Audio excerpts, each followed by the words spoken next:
Chamber వ్యవస్థాపక కోశాధికారి పాలెపు రామారావు అధ్యక్షతన నందమూరి బాలకృష్ణ బర్త్డే వేడుకలు దుర్గా కళామందిర్లో ఘనంగా జరిగాయి. బాలకృష్ణ అభిమానులు కేక్ కట్ చేసి శుభాకాంక్షలు తెలిపారు.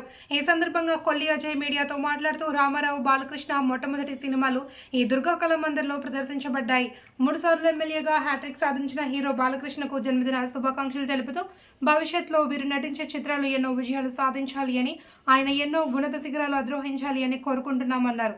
ఈ కార్యక్రమంలో టీడీపీ నాయకురాలు Mulpuru Sai Kalyani, Katragadda Lokesh, Acharya, NG Ranga trust chairman Gogineni Dhanasekhar మరియు బాలకృష్ణ అభిమానులు పాల్గొన్నారు. ప్రింట్ రిలీజ్ అయింది. ఆ రోజు నుంచి ఈ రోజుకి దాదాపు 100 పైన 108 సినిమాల వరకు ఆయన కంప్లీట్ హీరోగా కంప్లీట్ చేయడం జరిగింది. భవిష్యత్తులో కూడా మరి ఎన్నో విజయవంతమైన చిత్రాలు వస్తూ ఇంకా ఎక్కువ చిత్రాలు చేసి నాన్నగారు ఆ రోజున అన్నగారు సంవత్సరానికి 16 సినిమాలు 17 సినిమాలు చేసే స్థాయిలోకి వెళ్ళారు. అలా ఇండస్ట్రీని బతికించారు ఆయన కానీ అఖిల నాగేశ్వరరావు గారు, కృష్ణ గారు కానీ. అదేవిధంగా ఈయన కూడా ఇంకా కొన్ని ఎక్కువ చిత్రాలు చేస్తూ ప్రజల్ని ఇంకా ఎంజాయ్ చేపిస్తూ ఇంకా ముందు చాలా ఉన్నతమైన శిఖరాలు అన్ని రకాలుగా అధిరోహించాలని మనస్ఫూర్తిగా కోరుకుంటున్నాం. సందర్భంగా మీడియా మిత్రులకి, వచ్చిన మన అతిథులకి, అలాగే వచ్చిన అభిమానులందరికీ శుభాకాంక్షలు తెలియజేస్తూ ఈ శ్రీ దుర్గా కళామందిర్లో మా నాన్న నందమూరి తారక రామారావు గారు ఇక్కడ నుంచి ఆయన ప్రయాణం సినీ జీవితంలో ప్రయాణం అయ్యారు. ఇక్కడి నుంచే సక్సెస్లు చూశారు.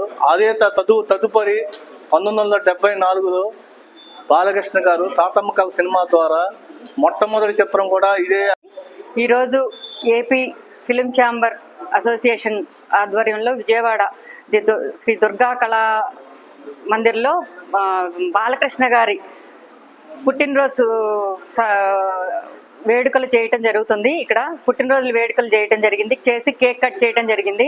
అదేవిధంగా ఆయనకి అందరూ శుభాకాంక్షలు తెలియజేయటమే కాకుండా ఆయన హిందూపూర్లో 3వ ఎమ్మెల్యేగా విజయం సాధించి హ్యాట్రిక్ సాధించిన సందర్భంగా ఆయనకి శుభాకాంక్షలు తెలియజేయటం, ఆయన పుట్టినరోజు సందర్భంగా శుభాకాంక్షలు తెలియజేయటం, అదేవిధంగా ఆయన ఈ సినీ రంగంలోనే కాకుండా రాజకీయ రంగంలో కూడా ఎన్నో సేవా కార్యక్రమాలు చేసి ఆయన ఎంతో పదవులు అలంకరిస్తూ అందరికీ సేవ చేస్తూ ఉన్నారు. హిందూపూర్లో ప్రజలందరికీ అందుబాటులో ఉంటూ వాళ్ళందరికీ ఎన్నో సేవా కార్యక్రమాలు చేస్తూ ఉన్నారు.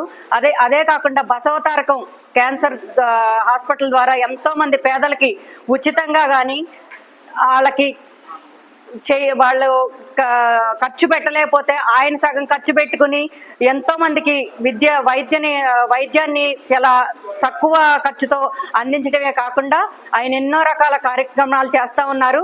అదేవిధంగా ఆయన సినీ రంగంలో కానీ రాజకీయ రంగంలో కానీ ఇంకా ఎన్నో ఉన్నత పదవులు అధిరోహించాలని కోరుకుంటూ ఆయనకు మరొక్కసారి శుభాకాంక్షలు తెలియజేస్తూ సెలవు తీసుకుంటారు. అధికారి పాలెపు రామారావు గారి ఆధ్వర్యంలో వారి థియేటర్ అయినటువంటి దుర్గా కళామందిర్లో ఫిలిం ఛాంబర్ సభ్యులైనటువంటి నేను కొల్లి అజయ్తో పాటు కాట్రగడ్డ లోకేష్ గారు, టీడీపీ పార్టీ కళ్యాణి గారు, అలాగే Acharya NG Ranga trust chairman Gogineni Dhanasekhar గారి ఆధ్వర్యంలో బాలకృష్ణ గారి పుట్టినరోజు జరపడం అనేది జరిగింది.